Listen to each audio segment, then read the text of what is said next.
శ్రీ గణేశాయ నమః. ఓం నారాయణ ఆదినారాయణ. భగవాన్ శ్రీ శ్రీ శ్రీ వెంకయ్య స్వామి వారికి నా హృదయపూర్వక నమస్కారములు. శ్రీవారి పాదరేణువు మాకాని వెంకట్రావు గారికి జయము జయము. భగవద్భక్తులందరికీ నా నమస్కారములు. పారాయణ గ్రంథం గురుదేవులు భగవాన్ శ్రీ శ్రీ శ్రీ వెంకయ్య స్వామి వారి గీతామృతము. రచన సేకరణ శ్రీవారి పాదరేణువు మాకాని వెంకట్రావు గారు. గాత్రం నందిమండలం కుసుమ. సమర్పణ మండవ రవికాంత్. రోజు మనం గీతామృతంలోని 3వ భాగంలో ఉన్న గీతావాక్యములు 9 నుండి 17 వరకు చెప్పుకుందాం. గీతావాక్యం 9. ఏమీ లేదు, అమాంతమైన కరువు వచ్చినా అన్నము నీరు ఉన్నవి. 10. వారు సునకము కుదురు. 11. కు ము ఏమీ లేదు, మదన ఛేదనము. కారీషము ఖరము.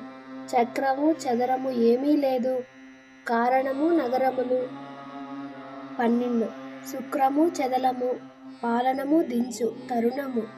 చక్రము చక్ర ఇనుము 1. కరుణ మదన కారణ మకరము నిలవండి స్వామి. ఇప్పుడు మనం ఈ గీతావాక్యముల యొక్క అర్థం తెలుసుకుందాం. కరుణ కారణము, మదన కారణము అనేవి 2 బలమైన మొసళ్ళు. కారీషము అహంకార పూరితమగు క్రోధమునకు ప్రతీక. కరుణ వలన చాంచల్యము కలిగి అహంకార పూరితమైన క్రోధమునకు నిలయమై కాముకతను పొంది శుక్ర రూపమును ప్రవహించి చదలమును అనగా సంతతి సైన్యమును సృష్టించి నగరముల యందు ఊహాలోకములందు తరుణముతో అంటే యవనముతో తమకముగా అంటే మోహపూరితమైన మత్తులో సంచరిస్తూ మనస్సు భగవంతుని రక్షణ నుండి దిగజారిపోతుంది. మనలో ఉన్న దుర్గుణాల వల్ల మనం భగవంతుని నుండి దూరంగా వెళ్ళిపోతున్నాం. ఆశ పోతే అంతా పోతుండ్లయ్యా. కాబట్టి మనలో ఉన్న కామ క్రోధ లోభ మోహ మద మాత్సర్యములను తక్షణమే విడనాడాలి. అందుకు మనమందరం గట్టి ప్రయత్నమే చెయ్యాలి. కనుక మీరు ఇనుము వంటి బలమైన పట్టుదలతో, చక్రాయుధము వంటి బలమైన ఛేది శక్తితో వినాశ కారణములను ఛేదించి ఖరము వలె అంటే గాడిద వలె ఒడ్డు చాకిరి చేసినా గాని స్వామి మీ మనస్సునందు నిలవడు. స్వామికి మన నుండి కావాల్సింది శారీరక కష్టం కాదు, మన మనస్సు. ఒకసారి మన మనస్సుని స్వామివారికి అర్పిస్తే చాలు, మనం ఎక్కడున్నా అన్నం దొరుకుతుంది. ఇక్కడ అన్నం అంటే మనం తినే అన్నం కాదండి, అంటే బ్రహ్మ జ్ఞానము మనకు కలుగుతుంది అని అర్థం. ఈ స్వామిని ఒక్కసారి మనస్సునందు నిలుపుకున్న వారికి ఎంత కరువు వచ్చినా శ్రీ స్వామివారు ఎల్లవేళలా కంటికి రెప్పలా కాపాడుతారు. వాక్యం 13. మాదిగవారు స్వామి, మీరు ఎవరు స్వామి?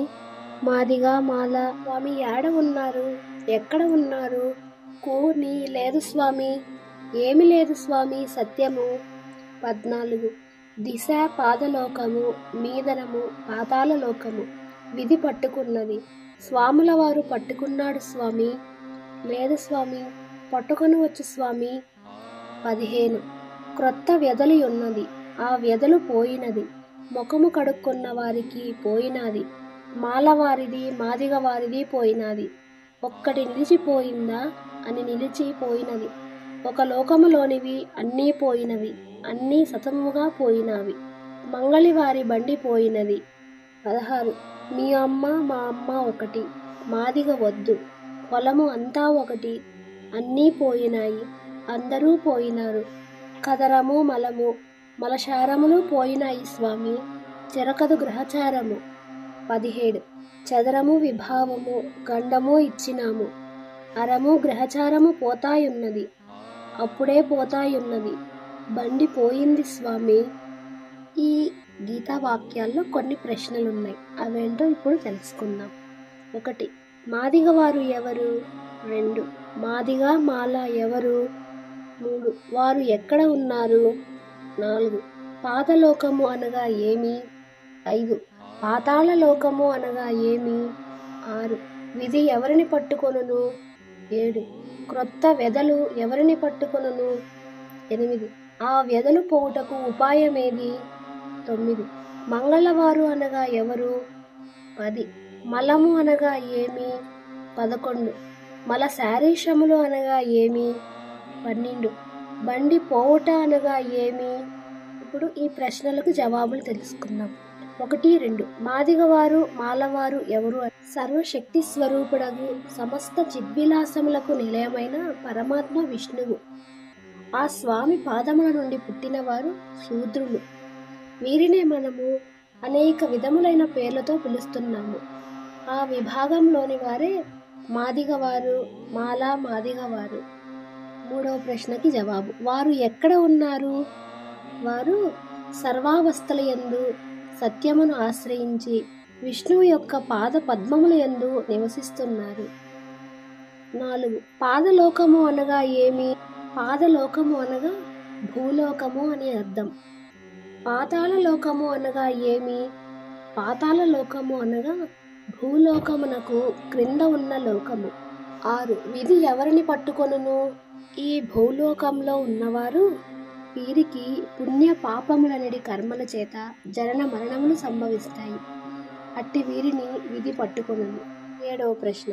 క్రొత్త వ్యధలు ఎవరిని పట్టుకొనును? జవాబు. భూలోకమున పాప పుణ్య కర్మలచే జనన మరణములను పొందుచున్న మోహ పరవశులగు అజ్ఞానులను ప్రతి మరణమునందును ప్రతి జననమునందును క్రొత్త వ్యధలు పట్టుకొనుచుండును. 8. ఆ వ్యధలు పోవుటకు ఉపాయమేమి? ని అనగా సంకుచిత మనస్తత్వము ముఖము కడుక్కొన్న వారికి అనగా బ్రహ్మ జ్ఞానమును సత్యోపాసనచే పొంది బ్రహ్మత్వమును పొందిన వారికి సమస్త వ్యధలు సమస్త అజ్ఞానములు తొలగిపోతాయి. కాబట్టి ఎల్లప్పుడూ ధర్మం వైపే నిలవడానికి ప్రయత్నించండి. ఇప్పుడు మనకి క్రొత్త వ్యధలు దరిచేరవు. 9. మంగళవారు ఎవరు? వీరు కూడా శూద్ర వర్గానికి చెందినవారు. వీరు విష్ణువు యొక్క పాద పద్మములను ఆశ్రయించి ఉంటారు. 10. మలము అనగా ఏమి? 11. మల శారీషము అనగా ఏమి? మలము అనగా నేను సర్వజ్ఞను అనే అహంకారము. మల శారీషము అనగా ఆ అహంకారమున వలన ఏర్పడిన అజ్ఞానమయమగు శారీరక స్థితి. 12. బండి పోవుట అనగా ఏమి? అంటే బండి పోవుట అనగా మరణించుట అని అర్థం. ఈ మరణము అందరికీ ఏర్పడుతుంది. మనకందరికీ అమ్మ ఒక్కటే. మన జన్మక్షేత్రము మన అందరికీ ఒక్కటే. కనుక మనమందరము అల్పమైన మలినమైన మానసిక భావనతో ఒకరితో ఒకరు తగువులు పొందినచో అదే మనకు గ్రహచారమై దురదృష్టమై గండములను తెచ్చి జనన మరణములను ఏర్పరుస్తూ ఉంటుంది. ఇలా ఏర్పరుచు ఉండడం వలన ఈ జీవనమనడి శకటము పోవచ్చు, పడిపోవచ్చు, నిలబడుతూ మరలా పడుతూ ఉంటుంది. కనుక ఆశ అనడి అజ్ఞాన పాశమునకు లోనుగాక సత్యమనడి బ్రహ్మమును దర్శించండి. అప్పుడు మీకు సమస్త సుఖాలు సంపదలు కలుగుతాయి. ఈ గీతావాక్యముల యొక్క అర్థం ఇంతటితో పూర్తయింది. తర్వాయి భాగంలో మనం గీతావాక్యములు 18 నుండి 21 వరకు చెప్పుకుందాం. ఓం నారాయణ ఆది నారాయణ. శ్రీవారి పాదరేణువు మాకాని వెంకట్రావు గారికి జయము జయము. రాజాదిరాజ యోగిరాజ పరబ్రహ్మ శ్రీ సచ్చిదానంద సద్గురు శ్రీ వెంకయ్య స్వామి మహారాజుకి జై. ఇంత చక్కని గీతామృతమును మనకు అందించిన శ్రీ వెంకయ్య స్వామి వారికి, శ్రీ మాకాని వెంకట్రావు గారికి శతసహస్ర కోటి నమస్కారములు. ఈ గీతామృతమును మనమందరం పారాయణ చేసి బ్రహ్మ జ్ఞానమును పొందుదాం. సర్వే జనా సుఖినో భవంతు. ఓం నారాయణ ఆది నారాయణ.